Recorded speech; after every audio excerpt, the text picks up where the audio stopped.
Welcome student. Polar region is our topic. ठीक है, ध्रुवीय क्षेत्र, हिंदी में बोलते हैं ध्रुवीय क्षेत्र, इंग्लिश में पोलर रीजन। तो हमें पता है दो पोल्स हैं, नॉर्थ एंड साउथ पोल। तो अर्थ का वो एरिया, वो क्षेत्र है ना, जो आपके नॉर्थ पोल और साउथ पोल को सराउंड करके बना है, वो कहलाता है पोलर रीजन, है ना। तो पोलर रीजन आपके एक डायग्राम में दिया हुआ है, कहाँ कहाँ पे देखिए, कुछ आपको अर्थ पे पोलर रीजन दिया, Alaska, Canada, Greenland, okay, Iceland, Norway, Sweden, Finland, ये पोलर रीजन आपको अर्थ पे बताएं। अब आगे देखिए आप, the area of the earth that surround the north pole and south pole. अभी आपको ये बताया था, अर्थ का वो एरिया जो नॉर्थ पोल और साउथ पोल को सराउंड करके बना है, वो क्या कहलाता है? Polar region. The climate of polar region है एक्सट्रीमली कोल्ड, है ना, ठंडे से भी अधिक ठंडा जिसको होता है ना, उसको बोलते हैं एक्सट्रीम कोल्ड। हमें पता है इसका फ्रीजिंग पॉइंट होता है 0 डिग्री। ये तो यहाँ पे जो टेम्परेचर रहता है वो 0 से भी काफ़ी कम होता है। आपको देखिए पॉइंट में दिया है, the temperature in the polar region can be as low as -37 degree. देखिए -37 में जा रहा है, मतलब 0 डिग्री से भी बहुत लो। अब 0 पे ही है ना वाटर फ्रीज हो जाता है। The climate of polar region is extremely cold through out the year and receive heavy snowfall. तो यहाँ पे अधिकतर बर्फबारी होती रहती है और अधिकतर ठंडा ही बना रहता है। The sun does not rise for 6 month, 6 month तो यहाँ पे सन राइज ही नहीं करता और फिर 6 महीने तक स्टे अप रहता है। ठीक है, 6 महीने राइज ही नहीं करेगा बिल्कुल, और 6 महीने बिल्कुल स्टे अप रहेगा। तो most common animals found in these region are polar bear, penguin. ये कुछ एनिमल्स हैं, पोलर बियर, पेंगुइन, जो यहाँ पे फाइंड है ना मिलते हैं आपके। Other animal that can be found in polar area are fishes, bird, oxygen. और ये कुछ और भी एनिमल्स हैं जो यहाँ पे मिलते हैं। They have adapt themselves so that they can serve. देखो हमने क्लाइमेट वाले टॉपिक में पढ़ा था, कोई भी एनिमल है ना, ह्यूमन बीइंग जिस प्लेस पे रहता है उस जगह का क्लाइमेट को अडेप्ट कर लेता है, क्योंकि उनको सर्वाइव करना है। अगर वो नहीं अडेप्ट करते हैं तो वो सर्वाइव नहीं कर पाएंगे।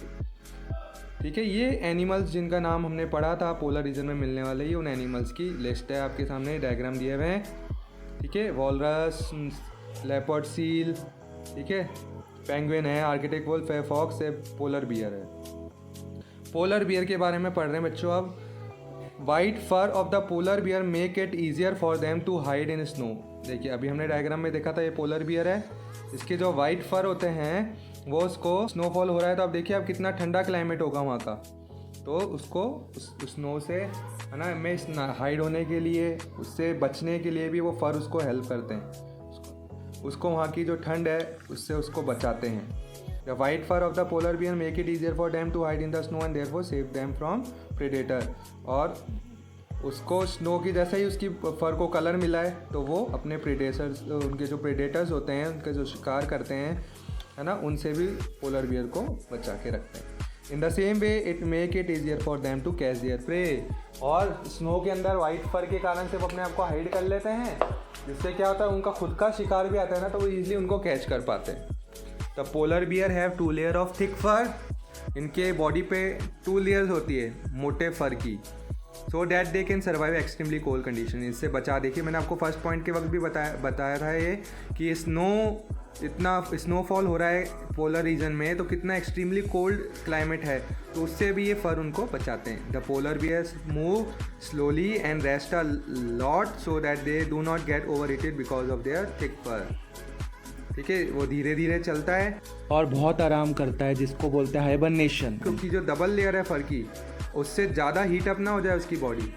ठीक है, the polar bear often swim on warm day to keep themselves cool.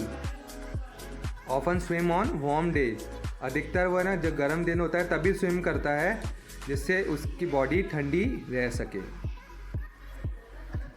The paws of the polar bear are large and wide so that it can swim as well as walk easily in the snow। जो उसके पंजे होते हैं, ठीक है, बड़े बड़े होते हैं और चौड़े भी होते हैं, जिससे वो आराम से है ना स्विम कर सके और वॉक कर सके स्नो पे। The polar bear can swim under water as well because it can keep its nostril close for a long time. ठीक है, वो अंडर वाटर भी स्विम कर सकता है polar bear.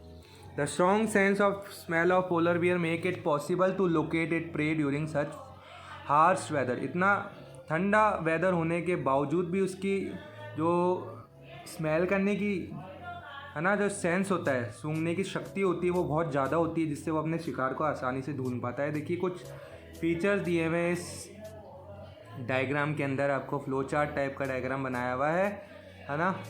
The it predator are unable to see them. देखो ये देगा, white fur is not easily visible in the snow, white background. क्यों? जो हमने पॉइंट पढ़े ना वही रीज़न सब दिए हुए। देखिए लेफ्ट साइड में देखिए आप, यहाँ देखिए फर्स्ट पॉइंट को, ये तो फ़र के बारे में बताया हुआ है कि उसको इस वाइट कलर का उसका फ़र होता है, तो स्नो में उसको कोई है ना आसानी से ढूंढ नहीं सकता। It predator and prey are unable to see it. उसका शिकारी हो या उसके शिकार उसको आसानी से देख नहीं पाते। इट हैज़ 2 थिक लेयर, अभी पढ़ा था हमने, फ़र की 2 लेयर होती है।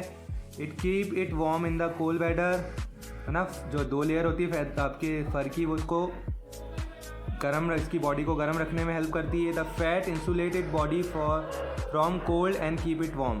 जो फैट होता है इसकी बॉडी पे, वो उसको हीट से, गर्मी से हो, है ना, सॉरी कोल्ड से इसको बचा के रखता है और इसकी बॉडी को ठंडा रखता है। It has a layer of fat under it skin. इसकी स्किन जो होती है उसके नीचे फैट जमा होता है, चर्बी जमा होती है, ठीक है। ये देखिए, ये जो हमने पॉइंट पे पढ़ा था ना, वो इसके लिए पॉइंट है। It has a very strong sense of smell, सूंघने की शक्ति ज़्यादा होती है, अभी पढ़ा था हमने point. It has long curve and sharp clause, ठीक है। क्लॉज मतलब बच्चों पॉज को ही बोलते हैं, पंजों को ही बोलते हैं। These help it to walk on ice, ये इसे बर्फ़ पे चलने में मदद करते हैं।